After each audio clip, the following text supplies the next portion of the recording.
പ്രണയസാഗരം അധ്യായം 21. ഓപ്പറേഷൻ ചെയ്യാൻ മാത്രം എന്താ പ്രശ്നം എന്നെനിക്കറിയില്ല. എന്നാലും എന്തൊക്കെയോ പ്രശ്നങ്ങളുണ്ടെന്നറിയാം. നിങ്ങൾ എന്തൊക്കെയാണ് മറച്ചു പിടിക്കുന്നതെന്ന് എനിക്കിനിയും വ്യക്തമായിട്ടില്ല. എനിക്ക് നൂറു മെഹ്റൂവിനെയും എന്താണ് അവസ്ഥ എന്നറിയാൻ ആഗ്രഹമുണ്ട്. ഈ ഒരു പോക്ക് പോയാൽ എനിക്ക് തിരിച്ചു വരാൻ കഴിയുമോ മോളെ? എന്തൊക്കെയാണ് ഉമ്മ വിളിച്ചു പോകുന്നത്? വണ്ടി ആക്സിഡൻ്റ് ആയതല്ലേ, അവർക്ക് തിരിച്ചു വരാൻ കുറച്ച് സമയമെടുക്കില്ലേ? അതുകൊണ്ടാണ് അവർ വരാത്തത്. ഇപ്പോൾ തന്നെ കണ്ടില്ലേ, ചെറിയൊരു ടെൻഷൻ പോലും ഉമ്മക്ക് താങ്ങാൻ കഴിയില്ല. പിന്നെ വെറുതെ ഓരോന്ന് ആലോചിച്ചിട്ട് എന്തിനാ? എൻ്റെ പൊടിമോളെ ഞാനൊന്ന് കയ്യിലിട്ട് താലോലിച്ചിട്ട് പോലും കൊതി തീർന്നിട്ടില്ല. കുട്ടിക്ക് എന്തെങ്കിലും പറ്റിയിട്ടുണ്ടോ എന്ന് പടച്ചോനറിയാം. എനിക്ക് കഴിച്ചിട്ടൊന്നും റെഡിയാവാത്തതുപോലെ. എല്ലാവരെയും ഒന്ന് കണ്ടാലേ ഇനിയൊന്ന് ശരിയാവും. എന്തിനാ ബേജാറാവുന്നു? ഓപ്പറേഷൻ കഴിഞ്ഞ് വരുമ്പോഴേക്കും എല്ലാവരും ഉണ്ടാവും അവിടെ. അപ്പോഴാണ് ഷെരീഫത്താത്തയും അവരുടെ മകൾ നൗഷിറയും എത്തിയത്. അവരെ കണ്ടപ്പോൾ ഉമ്മയുടെ മുഖമൊന്ന് വിടർന്നു. പെട്ടെന്ന് തന്നെ സങ്കടം നിറഞ്ഞ് വിതുമ്പി. എന്തിനാ താത്ത സങ്കടപ്പെടുന്നത്? നമ്മളെല്ലാവരും ഇല്ലേ? പിന്നെന്താ? അപ്പോഴേക്കും ഉമ്മയെ അകത്തുനിന്നും വിളിക്കുന്നുണ്ടായിരുന്നു. ഉമ്മ കണ്ണിൽ നിന്നും മറഞ്ഞപ്പോൾ സുറുമി പൊട്ടിക്കരഞ്ഞു. എൻ്റെ സുറുമി, നീ ഇങ്ങനെ കരഞ്ഞാലെങ്ങനെയാ? ഷെരീഫത്ത അവളെ സമാധാനിപ്പിച്ചു. എങ്ങനെ കരയാതിരിക്കും?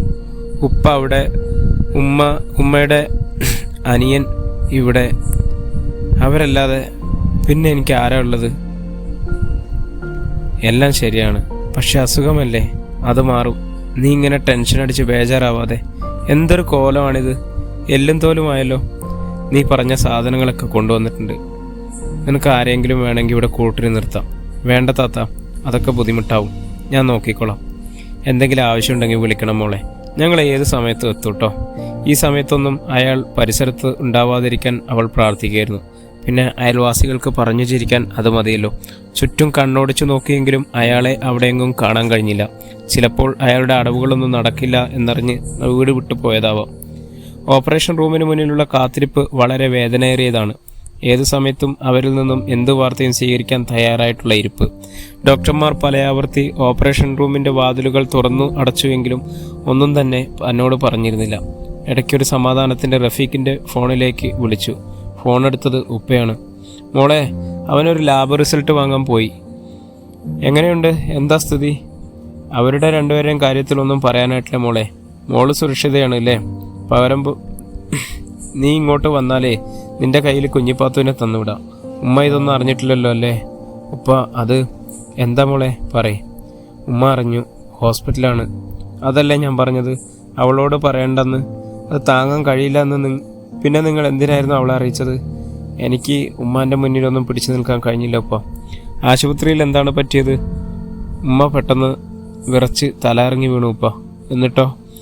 ECGയിലും പ്രഷറിലും എല്ലാം വ്യത്യാസമുണ്ട്. കൂടുതൽ പരിശോധിച്ചപ്പോൾ 4 ബ്ലോക്കുകളും ഉണ്ടത്രേ. നീ കഥ പറയേണ്ട കാര്യം എന്തായെന്ന് പറയേ. ഉപ്പയുടെ വാക്കിൽ നിന്നും അദ്ദേഹം അനുഭവിക്കുന്ന മാനസിക സംഘർഷം ശരിക്കും അറിയാൻ പറ്റുമായിരുന്നു. തുറന്നു പറയാനും പറയാതിരിക്കാനും പറ്റാത്ത അവസ്ഥ. ഇല്ലപ്പാ, കുഴപ്പമില്ല, മരുന്ന് കഴിക്കുന്നുണ്ട്. നീ അവൾക്കൊന്ന് ഫോൺ കൊടുത്തേ.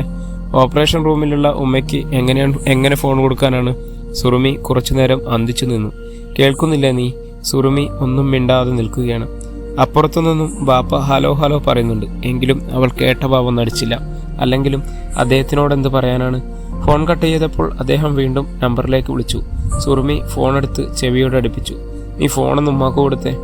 ഇനി ഒരിക്കൽ കൂടി കേൾക്കുന്നില്ല എന്ന് പറയാനാവില്ലല്ലോ. ഉമ്മ ബാത്റൂമിൽ പോയതാ, ഞാൻ വിളിക്കാൻ പറയാം. അവൾ വന്ന ഉടനെ തന്നെ വിളിക്കണം, മറക്കരുത് കേട്ടോ. ശരി ഉപ്പ. ഫോൺ വെച്ചെങ്കിലും ഇനി എന്ത് ചെയ്യും എന്നുള്ള ടെൻഷനിലായിരുന്നു. ഉമ്മയും ബാപ്പയും അങ്ങനെയാണ്. ഇണക്കുരുവികളെ പോലെ അവർ ഒന്നിച്ച് പാറി നടക്കും. അസുഖങ്ങൾ പോലും രണ്ടുപേർക്കും ഒരുപോലെയാണ്. ഉമ്മാക്കൊരു പനി എന്ന് പറഞ്ഞാൽ പോലും സഹിക്കില്ല. ഇടയ്ക്ക് രണ്ടുപേരും ഒരുമിച്ച് യാത്ര പോകും. അതിൽ മക്കൾക്കൊന്നും വലിയ സ്ഥാനമില്ല. കോഴിക്കോട് കടപ്പുറത്ത് ബാപ്പുക്കയുടെ ഗസലും കേട്ട് അവരങ്ങനെ ഇരിക്കും. ഇടയ്ക്ക് തോന്നും ഇവരെന്താ ഇങ്ങനെയെന്ന്. അത്രയ്ക്ക് സ്നേഹമാണ് അവർ തമ്മിൽ. ബാപ്പുക്കയുടെ പാട്ട് എന്ന് കേട്ടാൽ ഉപ്പയ്ക്ക് ഭ്രാന്താണ്. അവർക്കായുള്ള ഒരു ചെറിയ പാട്ടുപെട്ടിയുണ്ട്. കോഴിക്കോട് ബീച്ചിൽ തണുത്ത കാറ്റിൽ മണലിൽ കാലുകൾ പൂഴ്ത്തി അവരെങ്ങനെ ഇരിക്കും. ഇടയ്ക്കിടയ്ക്ക് വഴിക്ക് ഒഴുകിയെത്തുന്ന ബാബുക്കയുടെ പാട്ട്. കുട്ടികളായിരുന്നപ്പോൾ മെഹ്റൂവിനെയും സുറുമിയും കൂടെ കൊണ്ടുപോകുമായിരുന്നു. നമ്മൾ കുട്ടികൾ കടപ്പുറത്തുകൂടെ ഓടി കളിക്കും. കോഴിക്കോടിൻ്റെ ചില വൈകുന്നേരങ്ങൾ അങ്ങനെയാണല്ലോ. വയനാട്ടിൽ നിന്നും അതിനായി കോഴിക്കോടേക്ക് ഞങ്ങൾ പുറപ്പെട്ടിട്ടുണ്ട്. ഓർക്കുമ്പോൾ ചിലതൊക്കെ ഓർമ്മകൾ തികട്ടി വരുമ്പോൾ കണ്ണുകൾ നിറയാതെ ഇരിക്കുന്നത് എങ്ങനെയാണ്. കടപ്പുറത്ത് ചൂടുള്ള നിലക്കടലയും ഉപ്പിലിട്ടതും ഐശ്വര്യതും ഒക്കെ ഞങ്ങൾ കുട്ടികൾക്ക് പ്രിയപ്പെട്ടതായിരുന്നു.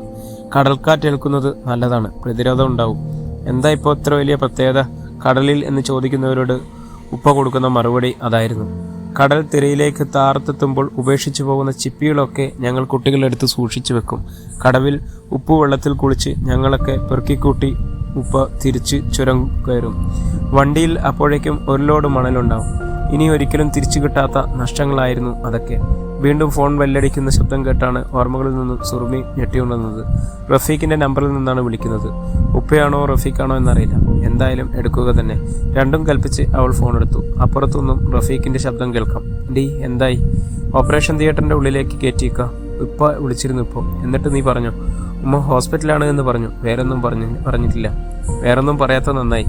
പുള്ളിയെ കൊണ്ട് ഇപ്പോൾ തന്നെ സീനായിരിക്കുകയാണ്. ആശുപത്രിയിലാണ് എന്ന് പറഞ്ഞപ്പോൾ ഉമ്മക്ക് ഫോൺ കൊടുക്കാൻ പറഞ്ഞിരുന്നു. നീ എന്തു പറഞ്ഞു?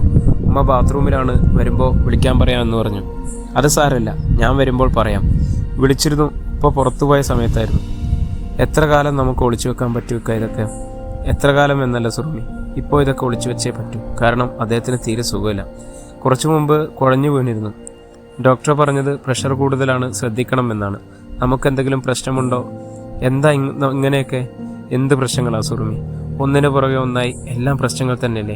എല്ലാവരും ആശുപത്രിയിലും നമ്മൾ രണ്ടുപേരും അല്ലാതെ വേറെ ആരാ ഉള്ളത്? അതൊന്നും ഓർത്ത് ടെൻഷൻ അടിക്കണ്ട. ഇതൊക്കെ സർവ്വസാധാരണമല്ലേ.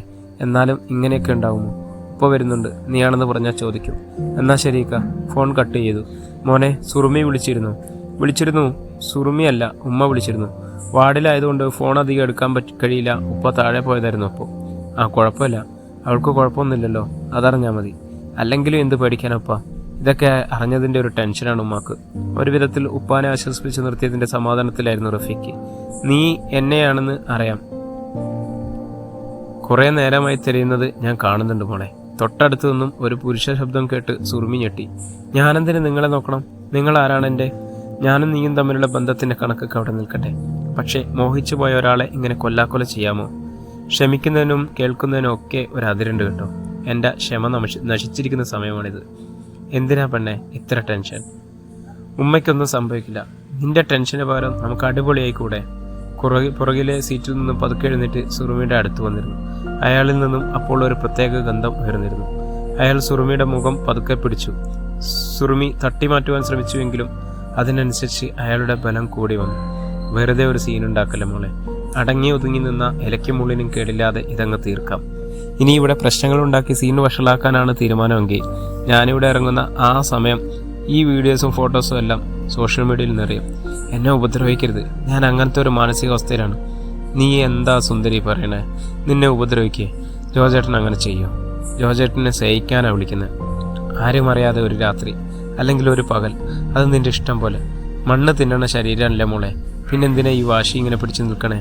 പ്ലീസ്, നിങ്ങളെ കാല് ഞാൻ പിടിക്കാം. അപ്പോഴും അയാളുടെ കൈകൾ അവളുടെ ശരീരത്തിലൂടെ ഇഴഞ്ഞു നടക്കുകയായിരുന്നു. എന്തിനാ എൻ്റെ കാല് പിടിക്കണേ?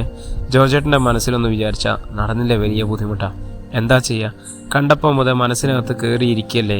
ഇനി മോൾക്ക് ഇതിനൊരു പരിഹാരം കണ്ടെത്താൻ പറ്റും. അതിനെന്ത് ചെയ്യണം എന്നാണ് പറയുന്നത്? അതൊരു വല്ലാത്ത ചോദ്യമാണല്ലോ. അതും ജോർജേട്ടൻ പറഞ്ഞു തരണം. വലിയ കാര്യമൊന്നുമില്ലേലും കെട്ടുവൻ്റെ കൂടെ കുറേ ആയില്ലേ. നിങ്ങൾക്ക് എന്നെ ഇങ്ങനെ വേദനിപ്പിച്ചിട്ട് എന്ത് കിട്ടാനാണ്? വേറെന്ത് പറഞ്ഞാലും ഞാൻ സഹിക്കാട്ടോ. വേദനിപ്പിച്ചു എന്ന് മാത്രം പറയരുത്. അതെ, ജോർജേട്ടൻ സഹിക്കില്ല. ജോർജേട്ടൻ്റെ മോളെ വിളിക്കുന്നത് സ്നേഹിക്കാനാണ്. കൊച്ചു കുഞ്ഞുങ്ങളെപ്പോലെ ഇങ്ങനെ തൊട്ടും തലോടിയൊക്കെ. കഷ്ടമാണ് കേട്ടോ ഇതൊക്കെ. എന്തിനാ ഇങ്ങനെ വെറുതെ എന്നെ? എനിക്ക് മനസ്സിലാവാത്തത് അതല്ലേ കൊച്ചേ. നിനക്കെന്താ എന്നെ പറ്റാത്തത് എന്നാണ്. കാണാൻ കൊള്ളാഞ്ഞിട്ടാണോ? ശരീരമില്ലാഞ്ഞിട്ടാണോ? 4 പുത്തൻ കയ്യിലില്ലാഞ്ഞിട്ടാണോ? അതൊന്നുമല്ല. ഇതൊക്കെ ഇങ്ങനെ പോണവരോടും വരുന്നവരോടൊക്കെ തോന്നുന്നതാണോ? ജോർജേട്ടൻ പുറത്തുള്ളവനായിട്ടല്ലേ. എന്നാലും കാണാൻ കൊള്ളാം എന്നൊക്കെ സമ്മതിച്ചല്ലോ. അതൊക്കെ വലിയ കാര്യം. എൻ്റെ പൊന്നു ജോർജേട്ടാ, എൻ്റെ കല്യാണം കഴിഞ്ഞ് ഞാൻ ഭർത്താവുമായിട്ട് ജീവിക്കുന്ന ഒരാളാണ്. ദയവ് ചെയ്തിട്ട് എന്നെ ശല്യപ്പെടുത്തരുത്. ഉമ്മാനെ ഹോസ്പിറ്റലിൽ എത്തിക്കാനും എല്ലാത്തിനും എന്നെ സഹായിച്ചിട്ടൊക്കെയുണ്ട്. പക്ഷേ ഇങ്ങനെ എന്നെ നോവിക്കുന്നത് എന്തിനാണ്? എന്താ ഇൻട്രൊഡക്ഷൻ? ജോർജേട്ടൻ എന്നൊക്കെ വിളിക്കുമ്പോഴേ അതും പൊന്നേന്ന് ആകെ കോരിത്തരിക്കുന്ന പോലെ. പിന്നെ പെണ്ണെ, നിന്നെ ഞാൻ എപ്പോഴാണ് ശല്യം ചെയ്തത്? നിന്നെ സ്നേഹിച്ചതല്ലേ. ഒന്നുകൂടി അയാൾ അവൾക്കരികിലേക്ക് നീങ്ങി നിന്നു. എത്ര ആട്ടിയിട്ടും കാര്യമില്ല പെണ്ണെ. മോഹിച്ചു പോയതാ. ഇനി എനിക്ക് ഉറക്കമുണ്ടാവണേ. വിചാരിച്ച കാര്യം നടക്കണം. അപ്പോൾ ജോർജേട്ടൻ ഇനി ഉറങ്ങാൻ തീരുമാനമില്ല അല്ലേ? വാശി പിടിപ്പിക്കല്ലേ മോളെ. ജോർജേട്ടൻ്റെ വല്ല പെണ്ണുങ്ങളെയും കണ്ടിട്ടുണ്ടാവും. പക്ഷേ സുറുമി ആ കൂട്ടത്തിൽ കൂട്ടണ്ട. ഇടിച്ച് തൻ്റെ മൂക്ക് പരത്താനേ എനിക്ക് വേറൊരാളുടെയും കൂട്ടുവേണ്ട. അയാൾ മുഖം അവളുടെ മൂക്കുന്നതിനടുത്തേക്ക് ഒന്ന് അടുപ്പിച്ചു. നീയൊന്ന് അടുക്കടി പെണ്ണെ, ഞാനൊന്ന് കാണട്ടെ. അയാളുടെ നിശ്വാസം അവളുടെ മുഖത്ത് അടിക്കുന്നുണ്ടായിരുന്നു. ശരിക്കും അവൾക്ക് ശ്വാസം മുട്ടുന്നത് പോലെ തോന്നി. അയാൾ എന്തും ചെയ്യാൻ മടിക്കാത്തവനാണെന്ന് വ്യക്തമായി. എനിക്ക് ആരെയും പേടിക്കാനല്ല മോളെ, നിനക്കങ്ങനെയല്ല, കുടുംബമുണ്ട്. ഞാൻ നിങ്ങളെ എന്ത് ചെയ്തിട്ടാ നിങ്ങൾ എന്നെ ഇങ്ങനെ ശല്യപ്പെടുത്തുന്നേ? നീ ഒന്നും ചെയ്യാഞ്ഞിട്ടാണ്. എവിടെ എങ്ങനെയാണ് നീ ഉറപ്പിച്ചു നിന്നാൽ മതി. നിങ്ങൾക്കെന്നെ ഇതിനു മുന്നേ അറിയുമായിരുന്നോ? നീയും എൻ്റെ ഒരു 16 വയസ്സ് മുതൽ ഉറക്കം കെടുത്തി തുടങ്ങിയതാണ്. ഇടവഴിയിലൂടെ പാവാടയും ബ്ലൗസും ഇട്ട് വരവുണ്ട്. എൻ്റെ ദേവി, സഹിക്കൂലാട്ടോ.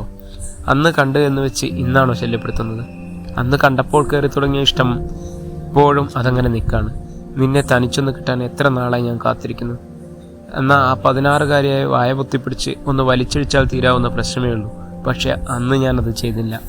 നിനക്ക് ഓർമ്മയുണ്ടോ, നീ സ്കൂൾ വിട്ട് വരുമ്പോൾ അരയുടെ സൈക്കിളിൽ കേശവണൻ്റെ പീടികയിൽ നിന്നും നോക്കി ഞാൻ നിന്നത്? എനിക്കറിയില്ല എൻ്റെ പൊന്നു ജോർജേട്ടാ, നീ കള്ളത്തരം പറയരുത്. അത് മാത്രം എനിക്കിഷ്ടമല്ല. ഞാനൊരു കള്ളത്തരവും പറഞ്ഞല്ല. ഞാൻ നിങ്ങളെ കാണുന്നത് തന്നെ ആദ്യമായിട്ടാ. അപ്പോൾ സൈക്കിൾ സുജി നിന്നോടെന്ന കുറിച്ച് പറഞ്ഞതൊന്നും ഓർമ്മയില്ലേ? ഏത് സുജി? ചന്ദ്രൻ നായരുടെ മോനാണോ? അതെ, തെങ്ങ് കയറ്റക്കാരൻ ചന്ദ്രൻ്റെ മോൻ. അവൻ എന്നോടൊന്നും പറഞ്ഞിട്ടില്ല. പക്ഷേ ഞങ്ങൾ ഒരുമിച്ചാണ് പഠിച്ചത്. അത് കൊള്ളാം, നീയും അവനും ഒരുമിച്ചാണ് പഠിച്ചത്. നിന്നോട് എൻ്റെ കാര്യം പറഞ്ഞിട്ടുണ്ട്. നീ സമ്മതിച്ചിട്ടുണ്ട്, എന്നെ ഇഷ്ടമാണെന്ന് പറഞ്ഞിട്ടുണ്ട്. എത്ര രൂപയാണ് വാങ്ങിയിരിക്കുന്നത്? ഞാൻ ആരുടെയും കയ്യിൽ നിന്നും പൈസ വാങ്ങിയിട്ടില്ല.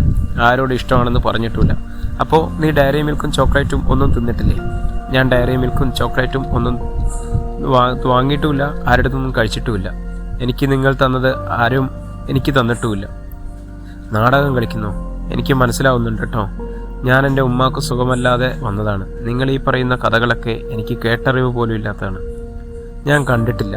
നിങ്ങൾക്ക് പൈസ നഷ്ടമായിട്ടുണ്ടെങ്കിൽ അവരുടെ കയ്യിൽ നിന്നാണ് മേടിക്കേണ്ടത്. അതിന് പാവപ്പെട്ട എൻ്റെ പുറകിൽ കൂടെ നടന്നിട്ട് എന്ത് കാര്യമാണ് നിങ്ങൾക്ക് കിട്ടുക? പ്രിയപ്പെട്ടവരെ, നൂറയുടെ ജീവിതത്തിലേക്കുള്ള കഥകളിലൂടെയാണ് നമ്മളിപ്പോൾ കടന്നു പോകുന്നത്. ഈ അധ്യായം ഇവിടെ തുടരുകയാണ്. അടുത്ത അധ്യായത്തിന് വേണ്ടി നമ്മുടെ ചാനലൊന്ന് സബ്സ്ക്രൈബ് ചെയ്യുക, ഫോളോ ചെയ്യുക, ബെല്ലൈക്കൺ അമർത്തുക. Thank you.